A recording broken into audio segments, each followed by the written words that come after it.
जब श्री राम जी धनुष उठा के धनुष के 2 टुकड़ा कर देनी, धनुष टूटला के आवाज़ बड़ी दूर तक सुनाइल। आवाज़ सुन के परशुराम जी बड़ी क्रोध भइनी। सीता स्वयंवर में आके उनके क्रोध भइला पर बहुत लोग डरा गइल।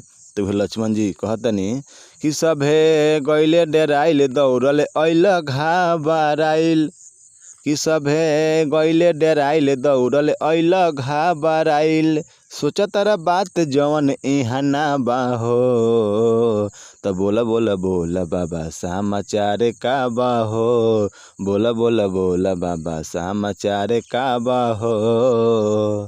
तो ये गीत ऐसे ही लिखल बा कि सभे गइले डेराइल दौड़ल अइल घाबराइल। लक्ष्मण जी कहतनी परशुराम जी से कि सभे गइले डेराइल दौड़ल अइल घाबराइल, सोचतारा बात जवन इहाँ ना बाहो, तो बोला बोला बोला बाबा समाचार का बाहो, बोला बोला बोला बाबा समाचार का बाहो।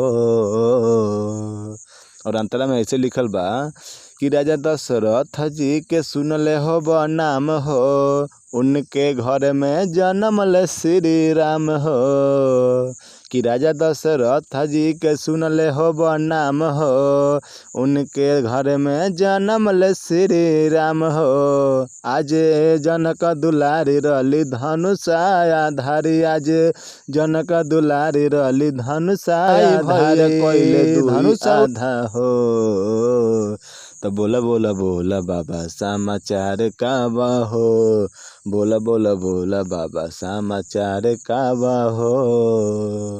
तो धनुष टूटला के गुस्सा में रहनी।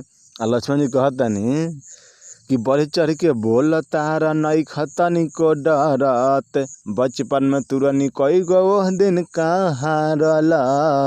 लक्ष्मण जी कहतानी कि धनुष से हमनी के खेले के काम बा, आ धनुष टूटिए गल तो मैं गुस्सा कैला के कौन काम बा।